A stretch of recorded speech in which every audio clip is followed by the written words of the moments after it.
Everyone believes medieval battlefields were decided by the deadliest weapon. Popular history tells you that armies chose swords, axes, or exotic arms because they were simply better at killing.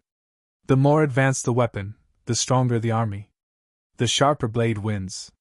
The heavier blow dominates. This belief feels obvious.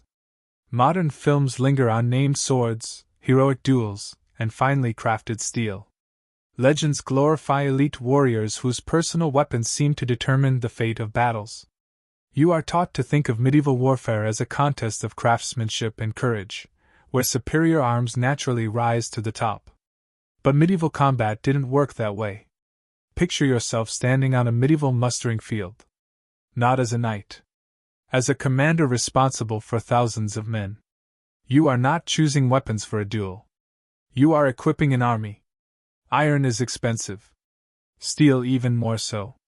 Every weapon represents mind or charcoal, skilled labor, transport, and time.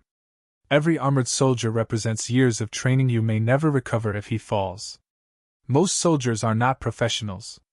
They are farmers pulled from fields, townsmen levied by obligation, or retainers trained just enough to hold the line. You have weeks, not years, to prepare them. Now add the battlefield. Mud. Fatigue. Noise. Fear. Formation pressure. Combat is crowded, chaotic, and exhausting. Men fight shoulder to shoulder, not blade to blade. And across from you stands armor. Mail that turns slashes. Helmets that deflect glancing blows. Later, plate that shrugs off anything that isn't precise, controlled, and forceful. The problem is not how to kill one man. The problem is how to make 10,000 men effective, quickly, affordably, and repeatedly. That is where the real conflict begins. You issue spears. Not because they are glamorous. Because they work. A spear requires less iron than a sword.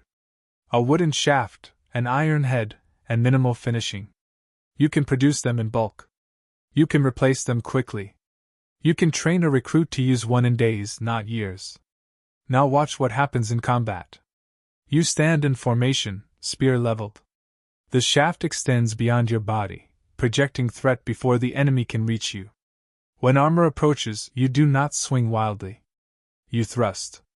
The force travels straight down the shaft. No wasted motion. No reliance on edge alignment or blade recovery. Against mail, the thrust compresses rings instead of slicing them. Because of this, penetration does not rely on sharpness alone, but on pressure and point geometry. A narrow spearhead concentrates force. Mail yields at weak points. Armpits. Throat. Face. Against early plate, the spear does not cleave. It controls space. It denies movement. It keeps armored men from closing, grappling, or using more specialized weapons. Now compare that to a sword. A sword demands steel quality. Heat treatment. Balance. Skill. To be effective against armor, it requires precise thrust into gaps or advanced techniques like half-swording. That takes training. That takes time. And when a sword breaks, bends, or is lost, replacement is slow and costly. Here is where the myth collapses. On a battlefield, a weapon's value is not measured by how deadly it is in perfect conditions. It is measured by how many men can use it effectively, how long it survives, and how easily it can be replaced. Listen to the sound of combat. The dull thud of spear shafts striking shields. The scrape of metal on metal. The grunt of exertion as lines push forward. This is not cinematic swordplay. This is industrial violence. And when spears break, and they do, the shaft snaps, not the head. A new one can be fitted. The army remains armed. If you find this kind of myth-free medieval history as fascinating as we do, consider subscribing.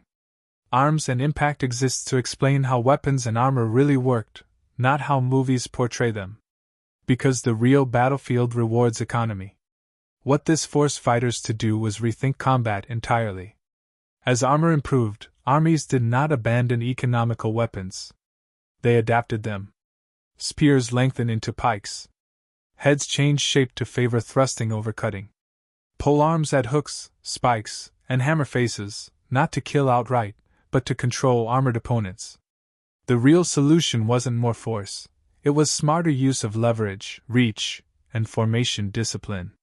Specialized weapons appear where specialization is affordable. Knights train for years to exploit gaps in armor. Infantry remains equipped for reliability, not heroics. And logistics drive everything. Weapons that can be repaired in the field survive. Weapons that require master craftsmen do not scale. Armies that understand this outlast those that chase prestige. Effectiveness becomes a system. Training time. Cost. Replacement. Tactical role. Lethality is only one variable, and often not the most important. Return to the myth. That medieval weapon choice was about killing power alone. That better weapons naturally replaced worse ones. It persists because stories favor individuals, not systems. Because legends celebrate heroes, not supply lines. Because economics is invisible on the battlefield, until it decides the outcome. The real truth is this. Medieval warfare was shaped as much by budgets as by bloodshed.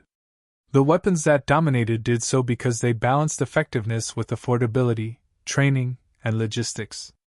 Understanding this matters because it changes how you see the past. Not as a collection of glorious duels, but as a series of hard decisions made under pressure, constraint, and consequence. This is the reality Arms and Impact exists to uncover. If this changed how you see medieval weapons, hit like.